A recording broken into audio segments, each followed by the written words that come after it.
While Tadej Pogačar has been rewriting the record books this spring, dominating every race he's entered, one man has been missing from the spotlight: Jonas Vingegaard. But behind the silence, something dangerous has been building, a quiet, relentless return, and the closer we get to July, the more it looks like the real fight is only just beginning. Before we start, make sure to hit the like button, subscribe to the channel here on The Cycling Dane, and why not head over to the Cycling Dane Action channel to see our latest project where I tried to cycle a penny farthing from London to Paris. And with that out of the way, back to the video. The 2025 season for Vingegaard started with promise after a hard 2024 season. In the Vuelta al Algarve, he was up there on the first mountain stage on stage 2 up to the Alto del Foya, finishing 6th and winning the stage race in an emphatic fashion by dominating a 19.6 kilometer time trial where he put 11 seconds into his teammate Wout van Aert, but 30 seconds into Joao Almeida, who finished 4th of the Tour last year. From then on, he was looking to build on this strong form and went to Paris-Nice, where he was surrounded by a very strong team that included the likes of Matteo Jorgensen, and they together managed to win the team time trial. And on stage 4, Vingegaard put the hammer down and it looked like we were back to normal with him taking the victory, but he was just pipped to the line by Joao Almeida. Then came stage 5, and here disaster struck as the Dane in the leader's jersey had a crash and an injury to his hand, and this meant that he had to sit out for recovery and couldn't continue on. Since then, it's been somewhat silent. It looked like his Tour de France preparation had taken a huge blow, but that's not how Jonas Vingegaard works. We saw the phenomenal recovery back in 2024 after his infamous Tour of the Basque Country crash, and managing to get back into racing form and finishing 2nd in the Tour de France, where he even took a stage win with no race preparations beforehand. And in my opinion, to this day, still one of the most impressive comebacks we've seen in the sport. So in comparison, this Paris-Nice crash and getting ready for the Tour de France is nothing. While the world watched Tadej Pogačar dominate the classics, Vingegaard had disappeared into the mountains, Sierra Nevada, altitude, isolation, precision in his preparation, and away from the public, with us knowing not exactly what form he was. There, his Tour de France plan has been unfolding: fewer race days, more focus, a longer build-up than last year, designed to peak when it matters most in July.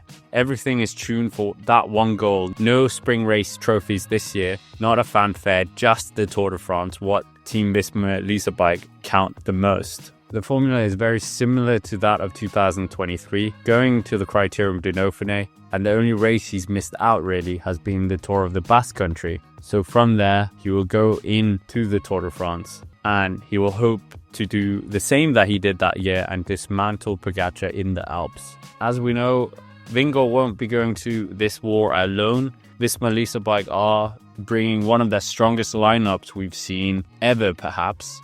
Sepp Kuss looking to come back into that potent role that we've seen him in the past Tour de France's, and in better form than he was in 2024, hopefully, could be there, alongside Matteo Jorgensen, who had some really strong heroics in the 2024 Tour de France and really exploded onto the top echelons of the sport, winning Paris-Nice last year and Dwars door Flandern, but this year has proven that it wasn't a fluke and managed to win Paris-Nice yet again, making sure to carry that yellow jersey that Vingegaard lost all the way to the finish and winning that. And he was also in the top 10 of the Tour de France last year, despite working for Jonas Vingegaard. Another strong pillar of the team is Wout van Aert, who is on track to return to his best form ever, having got back to a very strong form during the Spring Classics and taking a stage win in the Giro d'Italia on the Strade Bianche stage, and potentially is back to his best. Last year at the Tour de France, he probably wasn't at his best, as he was still recovering from the Dwars door Flandern crash, and he is one rider that UAE Team Emirates will be quite hard to match up against in terms of versatility.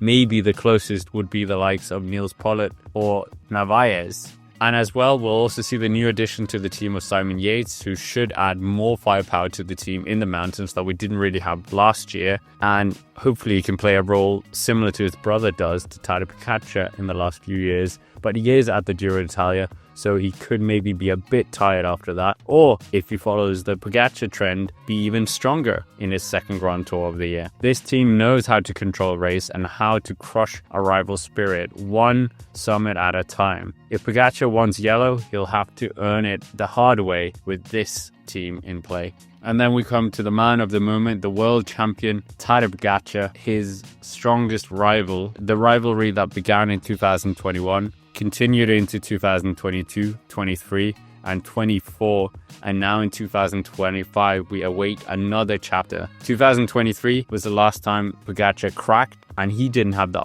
ideal preparation in that year's tour. And last year, Vingegaard cracked, and he was the one not at his strongest. So they both had their moment of vulnerability, and now in 2025 the stage is set for the most anticipated showdown, and potentially them at full force. Yes, Pogačar has dominated the spring classics with Strade Bianche, Flanders, and was very strong in Paris-Roubaix and dominated Liège, as we said. He is untouchable, it seems, but the Tour de France is a very different beast. 3 weeks, endless pressure, anything can happen, no second chances, and Vingegaard knows exactly what it takes to win the race. Who knows how strong the UAE Team Emirates team will be after their strongest riders from last year have been at the Giro d'Italia this year with the likes of Juan Ayuso and Adam Yates, but so is Simon Yates and Wout van Aert, as we said. In terms of the route itself, in 2025, it's very interesting for both Vingegaard and Visma Lease bike. There will be the return of some memorable mountains such as the Mont Ventoux, Col de la Loze, but from a different direction, and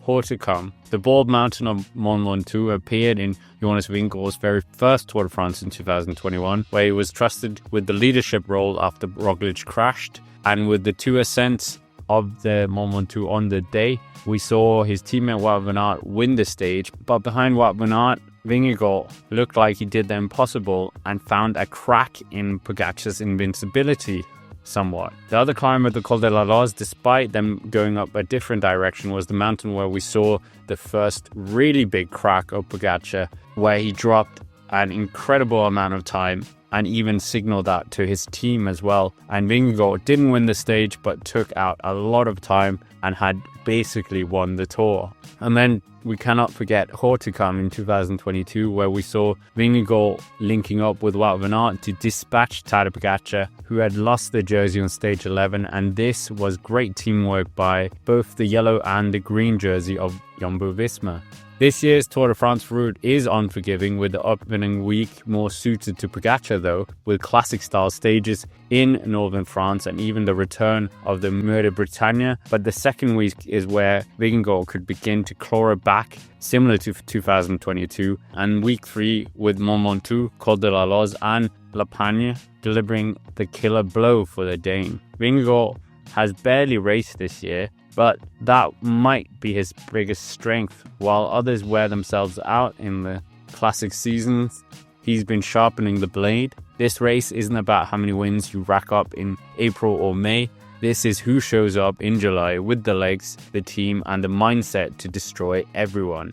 Jonas Vingegaard has been knocked down, counted out, overshadowed, but don't let that fool you. He's coming, and when the Tour de France finishes in Paris, don't be surprised if Jonas is the one who finishes in yellow.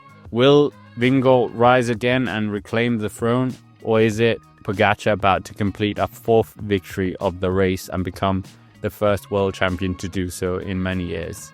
Anyways, with that, that's basically it for this video. Make sure to hit the like button and subscribe to the channel if you haven't already. And why not check out the video we did of the rise of Jonas Vingegaard, or even the scary truth of Tadej Pogačar part 2. But for now, thank you for watching, and I will see you in the next one.